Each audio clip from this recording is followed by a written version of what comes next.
골로새서 강의 9번째 시간입니다. 골로새서 1장 28절로 29절 같이 읽겠습니다.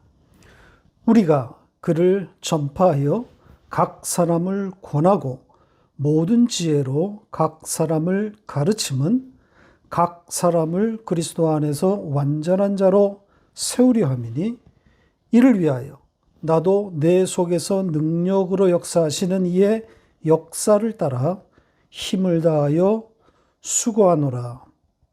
아멘. 지난주 우리는 비밀이신 예수 그리스도에 관한 내용을 살펴봤습니다. 아직 좀 남은 내용이 있어서 조금 더 이어서 살펴보고 오늘 본문으로 돌아오겠습니다. 지난주 내용을 잠깐 정리해 볼까요? 모든 시간과 모든 사람들에게 감추어졌던 비밀이신 그 예수 그리스도가 이제 하나님의 거룩한 백성들에게 나타났다 그랬죠. 계시라는 단어는 등장하지 않았지만 이 비밀이라는 단어와 또 드러났다, 이 두 단어에 계시의 의미가 고스란히 담겨 있습니다. 그러니까 계시가 아니면 이 비밀을 알 자가 없는 겁니다. 그러니까 하나님의 택한 백성만 계시에 의해서 그 비밀을 알게 되는 거란 말이죠. 자, 하나님은 이들에게 이 비밀을 알려주셨을 뿐 아니라 그 비밀과 관련해서 또 무엇을 알려주기 원하셨다고 그랬는지 기억나십니까? 자, 그들 안에 있는 그 영광의 풍성함, 그 비밀의 영광의 풍성함이라고 그랬죠. 그러니까 비밀을 알 뿐 아니라 그 비밀이 몰고 온 그 영광의 가득함까지 알려주시기를 원하셨다 그랬습니다. 그러니까 비밀이신 예수 그리스도를 알게 되면 그 예수 그리스도의 영광의 풍성함도 따라서 나오는 거란 말입니다. 당연한 거죠. 예수 그리스도와 신비적 연합이 일어났는데 그 연합이 가져온 영광의 가득함, 즉 기쁨과 안식을 알지 못한다? 누리지 못한다? 이건 말이 안 되는 거죠. 성도가 있어야 할 자리가 아니란 말입니다. 성령이 우리 가운데 일하시기 때문에 결국은 이 비밀의 영광의 풍성함, 즉 안식의 자리에 돌아오게 되는 겁니다. 잠깐 주춤거리고 헤매는 시간이 있을 수는 있겠지만 성령의 일하심에 따라서 하나님의 백성은 반드시 그 안식의 자리에 돌아오게 되어 있습니다. 이 성령의 일하심에 대해서는 오늘 본문에 또 등장하고 있기 때문에 따로 다루도록 하겠습니다. 자, 지난주에 다루지 못한 마지막 내용을 좀 볼까요? 27절의 마지막 표현인 영광의 소망이란 이 표현입니다. 자, 이 비밀은 너희 안에 계신 그리스도 신이 곧 영광의 소망이니라 이렇게 되어 있죠. 예수 그리스도를 영광의 소망이라고 표현했습니다. 소망이라고 하니까 장차 올 미래, 먼 미래를 생각하기 쉬운데 그게 아닙니다. 이 단어를 사전에서 찾아보면 바라다, 기대하다 이렇게 되어 있습니다. 그러니까 장차 오실 그 주님을 바라보자 이런 의미보다는 지금 내 안에 계신 그 주님을 바라본다. 이것이 문맥에 맞습니다. 지금 우리의 바람이시고 또 우리가 기대하는 바가 예수 그리스도 아닙니까? 자, 히브리서 12장 2절 같이 읽겠습니다. 믿음의 주요 또 온전하게 하시는 이인 예수를 바라보자. 그는 그 앞에 있는 기쁨을 위하여 십자가를 참으사 부끄러움을 개의치 아니하시더니 하나님 보좌 우편에 앉으셨느니라. 믿음의 주요 또 온전하게 하시는 이 예수를 바라보자. 이렇게 말하고 있지 않습니까? 여기에 믿음의 주라고 하는 말은 믿음을 시작하신 분이다. 이런 뜻이고요. 온전하게 하시는 이인 예수 이렇게 되어 있는데 그게 아니라 완성하신 분 예수 이게 맞습니다. 자, 그 예수를 바라보라고 하고 있는데 여기 시제가 현재형입니다. 그러니까 현재 진행의 의미인 거죠. 계속 바라본다는 겁니다. 자, 이것이 가능한 것은 바로 성령이 우리 가운데서, 우리 배후에서 일하고 있기 때문입니다. 성령의 일하심은 잠시 후에 자세히 다루도록 하겠습니다. 그리고 이 소망에 대해서 영광의 소망, 영광의 소망이라고 표현했습니다. 어떤 뜻이겠습니까? 우리의 소망, 우리의 바람이신 예수 그리스도와 영광이 연결되어 있는 거죠. 그러니까 영광을 가진 소망이다, 영광스러운 소망이다, 영광이 가득한 소망이다, 다양한 설명이 있을 수 있는데 저는 영광 그 자체이신 소망이다. 이렇게 말하고 싶습니다.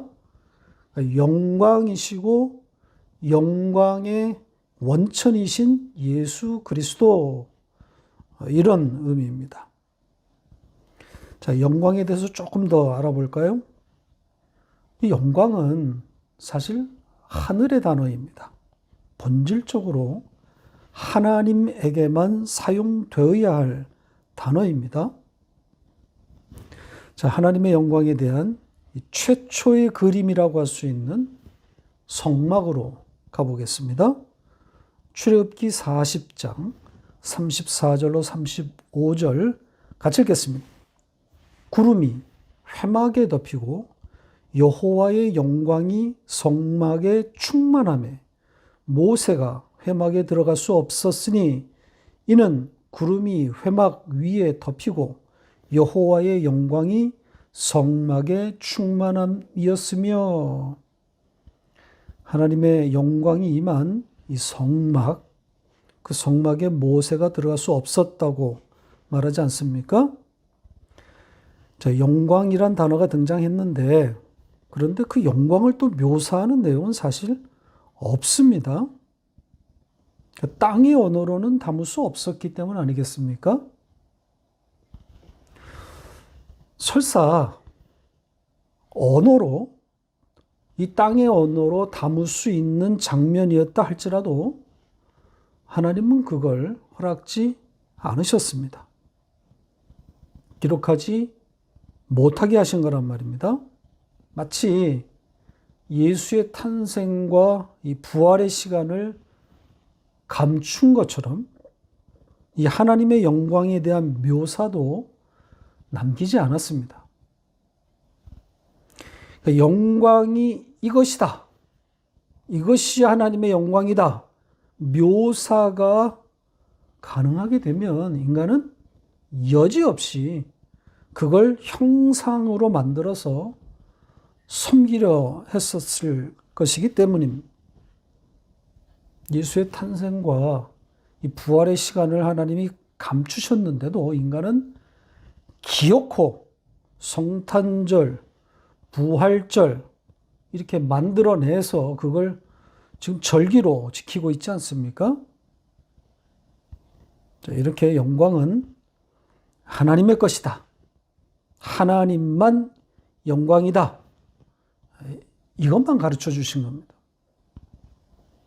자, 그 하나님의 영광이 신약에 와서는 독생하신 하나님의 아들에게 붙여집니다.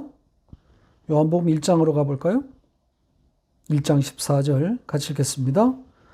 말씀이 육신이 되어 우리 가운데 거하심에 우리가 그의 영광을 보니 아버지의 독생자의 영광이요 은혜와 진리가 충만하더라. 성자의 영광을 말하고 있죠. 출애굽기와 마찬가지로 요한 사도가 보고 적은 그 성자의 영광에 대해서 구체적인 묘사는 없습니다. 다만 성자에게 영광이 있다. 이것만 적어놓았단 말이죠. 자, 그런데 놀랍게도 그 성자의 영광에 대해서 같은 요한복음 17장에 파격적인 내용이 나옵니다. 가볼까요? 17장 22절 같이 읽겠습니다. 내게 주신 영광을 내가 그들에게 주었사오니 이는 우리가 하나가 된 것 같이 그들도 하나가 되게 하려 함이니이다. 자, 이 문장을 해석하면 성부가 성자에게 영광을 주었고 성자는 그 성부로부터 받은 영광을 그의 제자들에게 주었다. 이런 내용입니다. 정말 어마어마한 내용 아닙니까? 그래서 바울이 자신에 대해 그리고 하나님의 백성을 신이다. 신으로 부를 만한 거죠. 영광을 가진 자니까. 그 성도는, 교회는 성부의 영광을 성자로부터 받은 존재란 말입니다. 그래서 신이라고 부르고 있는 거죠. 자, 영광에 대해서는 이 정도 정리하고 다시 본문으로 돌아가겠습니다. 자, 28절입니다. 이 28절 역시 이 비밀에 관해서 이어지고 있는 내용입니다. 앞절에 종속된 문장입니다. 조금 전에 살펴봤던 비밀이신 예수 그리스도 곧 영광의 소망, 바로 이것을 수식하고 있는 문장입니다. 자, 이렇게 시작됩니다. 우리는 그것, 그분을 선포하고 있다. 이렇게 시작되고 있습니다. 그러니까 영광의 소망이신 예수 그리스도를 선포하고 있다. 이런 내용입니다. 자, 우리 성경은 전파하다. 전파하다로 번역했는데, 이 전하다, 알리다, 이것보다는 더 강력한 선포하다, 선언하다입니다. 그러니까 영광의 소망이신 예수 그리스도를 선포한다는 겁니다. 선포, 선언입니다. 그러니까 하나님의 택한 백성들을 향하고 있다는 그런 전제가 담겨 있는 거죠. 전도는 설득이 아니라 선포이고 선언입니다. 제가 안산의 모 교회에 있었을 때 이런 경험이 있습니다.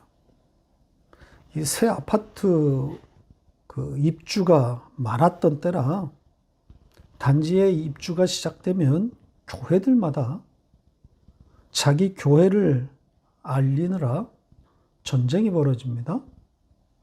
뭐 선물 공세에서부터 뭐 이삿짐 날라주기에 이르기까지 그야말로 총력전이 펼쳐집니다. 제가 있었던 교회에서도 전도대를 편성해서 여느 교회와 다르지 않게 조직적으로 움직였는데 이런 전도 방식에 못마땅하게 생각했던 제가 대놓고 비판했다가 잘릴 뻔했습니다. 담임 목사에게 되든 셈이 된 겁니다. 담임 목사가 역점을 두고 진행하는 일을 비판했으니 그럴 만도 하죠.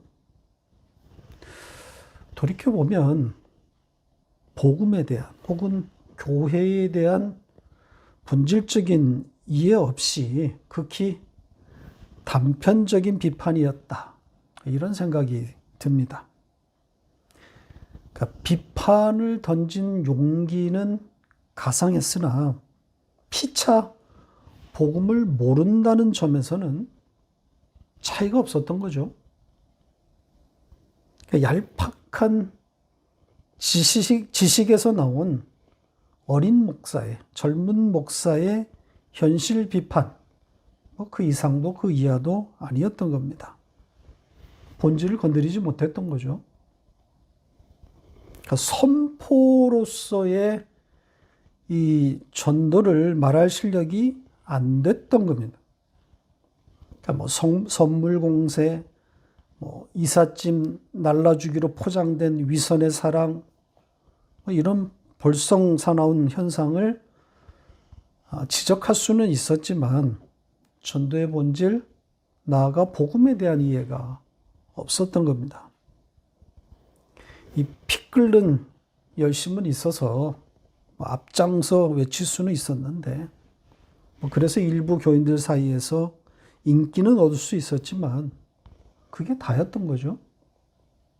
사사건건 교회 당국과 충돌하면서 부딪히다가 이렇게 캐나다로 길이 열려 지금에 이르게 되었습니다. 지금 제가 가고 있는 길이 정답이다 이렇게 말할 수는 없지만 복음과 교회에 대한 진지한 고민과 나름대로 정리한 생각을 이렇게라도 나누는 것이 필요하다고 저는 생각했습니다. 그래서 복음과 교회에 대한 진지한 고민이 있는 분들에게, 아니 하나님의 택한 백성들에게 들리기를 바라는 심정으로 선포하고 있습니다. 설득은 하나님이 하시는 것이고 우리는 선포할 뿐입니다. 첨언하면 이 선포의 내용은 당연히 비밀이신 예수 그리스도 영광의 소망이어야 합니다. 오늘 본문이 그렇게 말하고 있고, 그래서 극히 당연한 것인데 현실은 그렇지 않죠. 이것과 거리가 멉니다. 교회들이 뭘 선포하고 있습니까? 비밀이신 예수 그리스도를 말하는 것처럼 보이지만 사실은 들어가 보면 예수와 십자가는 없어요. 교훈만 남아있는 거죠. 이렇게 살아라, 저렇게 행동하라. 결단만 요구하고 있단 말입니다. 복음을 이해하지 못하고 있는 겁니다. 자, 이 정도 하고 다음 내용으로 넘어가겠습니다. 각 사람을 권하고 가르쳐서 완전한 자로 세우라. 이런 내용입니다. 잘못된 번역입니다. 권하고 가르쳐서 완전한 자로 세운다. 그런 내용이 아닙니다. 원문과 비교해 보시기 바랍니다. 보시는 것처럼 이 문장에 동사가 3개가 등장합니다. 꾸짖다, 가르치다, 그리고 선포하다입니다. 이 셋 중에 주동사는 선포하다입니다. 그리고 이 꾸짖다, 가르치다, 이것은 선포하다에 종속되어 있는 분사입니다. 그러니까 꾸짖고 가르치는 것은 선포의 어떤 구체적인 현상 혹은 행위, 내용인 거죠. 꾸짖고 가르쳐서 비밀이신 예수 그리스도를 선포하고 있다는 겁니다. 우리 성경의 번역처럼 선포도 하고 꾸짖기도 하고 가르치기도 한다, 이게 아니고 꾸짖고 가르침으로써 그분을 선포하고 있다는 거예요. 자, 이와 비슷한 문장 구조를 가진 예문을 갖고 좀 더 설명을 해보겠습니다. 네, 유명한 마태복음 28장의 말씀입니다. 지난주에도 제가 인용했던 구절입니다. 자, 마태복음 28장 19절로 20절 같이 읽겠습니다. 그러므로 너희는 가서 모든 민족을 제자로 삼아 아버지와 아들과 성령의 이름으로 세례를 베풀고 내가 너희에게 분부한 모든 것을 가르쳐 지키게 하라. 지금 보시는 것처럼 제가 동사를 다 표시해 놓았습니다. 5개의 동사가 나왔는데 이 동사들이 어떻게 연결되어 있을까요? 이 중에 어떤 동사가 본동사일 것 같습니까? 자, 이 문장을 바르게 번역하면 이렇습니다. 보시는 것처럼 제자 삼으라 요 동사가 본동사입니다. 그러니까 나머지 동사들은 전부 분사, 전부 이 본동사인 제자 삼으라에 종속되어 있는 거예요. 그러니까 제자 삼으라의 어떤 구체적인 행위 혹은 내용인 거란 말이죠. 우리 성경은 마치 주동사가 가르쳐 지키게 하라인 것처럼 그렇게 되어 있습니다. 특히 이 지킨다, 여기에 방점을 둔 것 같지 않습니까? 그런데 이 단어조차도 사실은 지키다, 실천하다 그런 뜻이 아닙니다. 이건 간직하다, 유지하다, 붙잡다 이런 뜻이란 말입니다. 자, 아무튼 제자 삼으라 이 동사의 모든 나머지 동사들이 종속되어 있는 겁니다. 마찬가지로 오늘 28절도 그를 선포한다. 여기에 꾸짖고 가르치다가 종속되어 있는 겁니다. 그러니까 모든 지혜 안에서 꾸짖고 가르쳐서 그분을 선포하고 있다. 이런 뜻입니다. 자, 모든 지혜 안에서, 자, 여기에 지혜는 소피아인데요. 지식, 깨달음, 혹은 지혜, 이렇게 번역되는 단어입니다. 여기에 이 모든 지혜, 이 모든 지혜를 예수 그리스도라고 해석할 수도 있고 아니면 그 예수를 아는 지식, 깨달음 그렇게도 해석할 수 있습니다. 문맥으로 볼 때 우리의 깨달음, 우리의 지식 이렇게 하는 것이 좋을 듯 싶습니다. 그러니까 우리가 알게 된 그분에 대한 지식, 그 하늘의 지식 안에서 모든 자를 꾸짖고 가르쳐서 그래서 선포하고 있다. 이런 뜻이 되는 거겠죠? 그렇게 함으로써 그분을 선포하게 된다는 겁니다. 자, 그 결과 그 모든 자들이 어떻게 된다 그럽니까? 그렇게 선포하게 되면 그들이 완전한 자로 세워질 것이다. 이렇게 되어 있습니다. 자, 이 문장의 시제를 유의해서 볼 필요가 있습니다. 우리가 그를 선포한다, 선포하고 있다. 이건 현재 시제고요. 그런데 그들을 완전한 자로 세운다.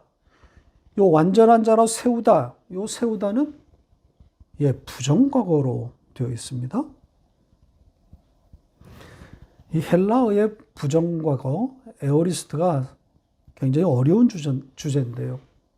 용법도 다양하고 정말 어렵습니다. 그래서 어떤 학자들은 부정과거라고 부르지 않고 무정과거, 정할 수 없는 과거다. 이렇게 표현하기도 합니다. 그러니까 단순한 과거 사실만을 말하는 것이 아니기 때문입니다. 문맥에 따라서 미래에 아직 일어나지 아니한 것을 말하기도 한단 말이죠. 그러니까 문맥을 잘 봐야 합니다. 여기 이 완전한 자로 세운다. 그를 선포함으로 일어나게 될 결과를 말한 것이니까 아직 일어나지 아니했지만 지속적으로 일어나게 될 일, 이것을 담고 있습니다. 그러니까 우리가 그분을 선포하고 있고, 그러면 따라서 그들은, 하나님의 백성들은 완전한 자로 세워지게 될 것이다. 이런 의미입니다. 자, 그러면 이제 마지막 절인 29절로 가겠습니다. 이 문장도 한 개의 주동사와 두 개의 분사가 등장하는 구조입니다. 이해를 위해서 원문을 직역한 문장과 한번 비교해 보시기 바랍니다. 보시는 것처럼 수고하다, 애쓰다, 요 단어가 주동사고요. 투쟁하다, 그리고 일하다, 요거는 분사들입니다. 그러니까 투쟁하다, 일하다, 요것은 애쓰다의 구체적인 행위 혹은 내용이 되는 거겠죠. 자, 문장의 구조를 알았으니까 이제 그 내용을 좀 살펴보도록 하겠습니다. 자, 이것에게로 나는 애쓰고 있다. 이게 무슨 뜻입니까? 이것에게로 나는 애쓰고 있다. 앞의 내용을 받는 그런 단어겠죠? 이것. 자, 앞문장은 비밀이신 예수 그리스도를 선포함으로써 모든 자들을 완전한 자로 세운다. 모든 자가 완전한 자로 세워질 것이다. 이런 내용이었습니다. 그러니까 문맥으로 볼 때 이것은 이 문장 전체 내용을 받고 있는 것으로 보입니다. 그러니까 그들을 완전한 자로 세우려는 바울의 그 애씀, 그 수고, 그것을 그대로 받고 있는 단어라고 볼 수 있습니다. 그러니까 그것을 향해 애쓰고 있다. 자, 요 애쓴다, 요 번역된 요 단어, 요건 힘이 빠질 때까지 일한다. 이런 뜻입니다. 그러니까 비밀이신 예수 그리스도를 선포하는 일에 사력을 다하고 있다. 이런 의미가 되는 거겠죠. 자, 그러면서 이제 그 애씀, 그 수고에 대해서 두 개의 분사를 써서 그 구체적인 내용을 첨가했습니다. 자, 하나는 그분의 일하심에 따라 나도 투쟁하고 있다. 그리고 또 하나는 내 안에 그 힘 안에서, 내 안에 있는 그 힘 안에서 나는 일하고 있다. 이렇게 표현했습니다.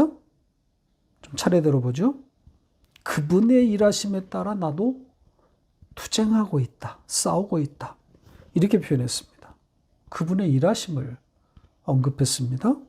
성령께서 일하고 계시다는 거죠. 너무나 중요한 내용입니다. 이 성령의 도우심, 성령의 일하심이 없다면 낭패란 말이죠.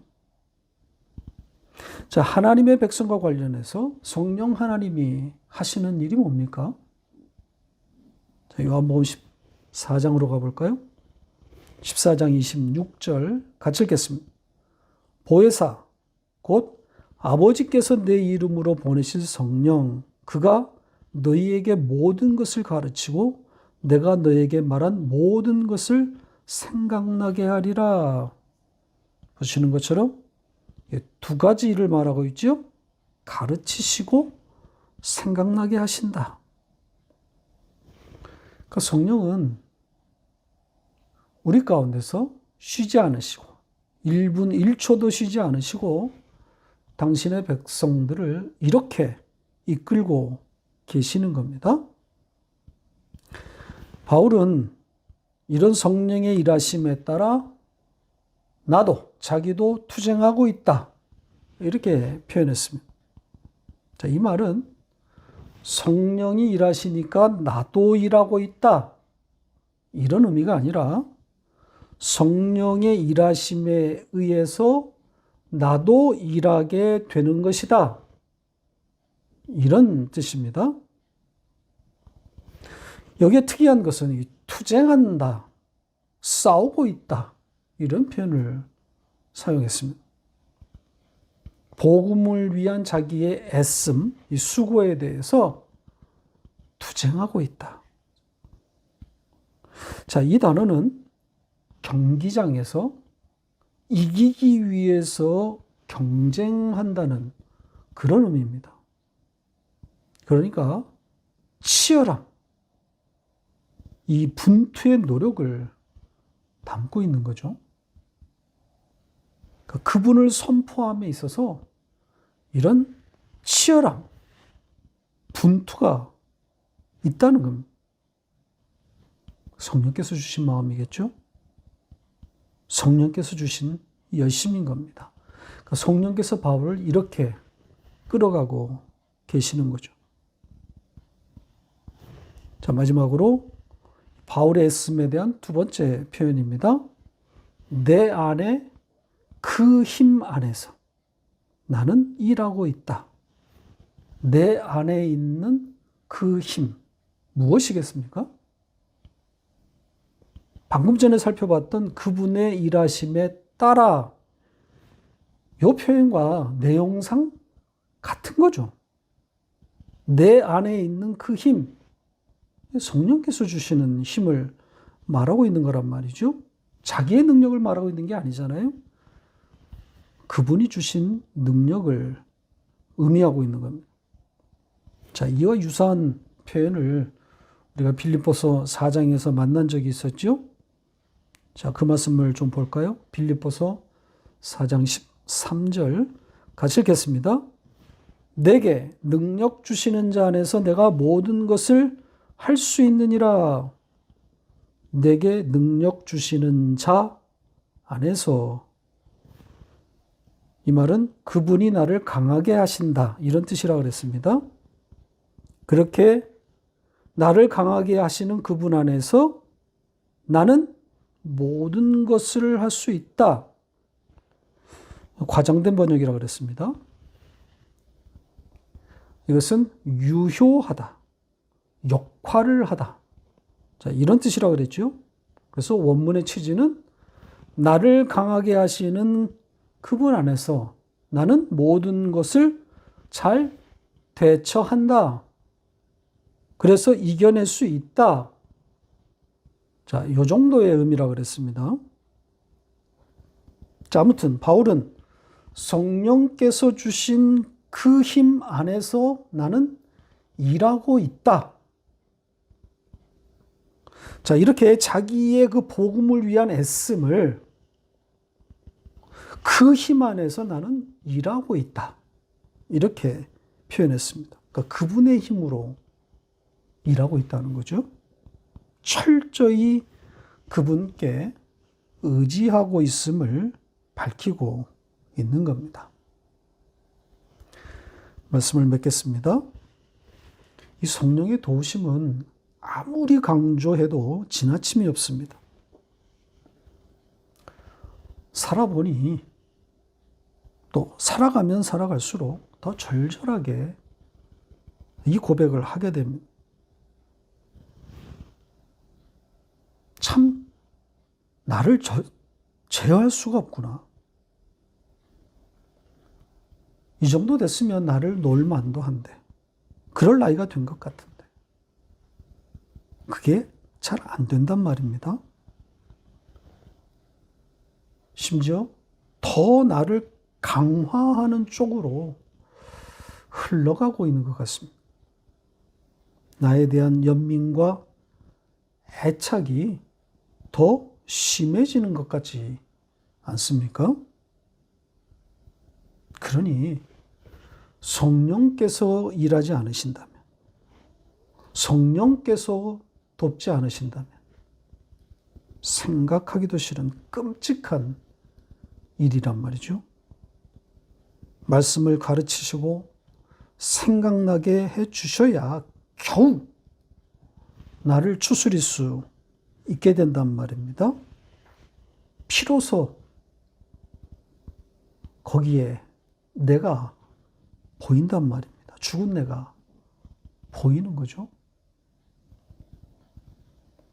신앙생활은 이렇게 나로서는 안 되는구나. 그래서 은혜가 아니면 안 되는구나. 은혜가 아니면 구원이 없구나. 이걸 고백하는 거란 말입니다. 신앙생활은 바로 이 고백 아닙니까? 그럴 때 찬송이 여기서 터져 나오는 거란 말입니다. 이 찬송, 이 고백이 터져 나올 때 비로소 바울처럼 복음을 위해 나는 애쓰고 있다. 나는 수고하고 있다. 이런 삶이 이어지는 거란 말입니다. 성령의 도우심에 따라서 이런 벅찬 찬송이 우리 가운데 넘쳐나기를 바랍니다.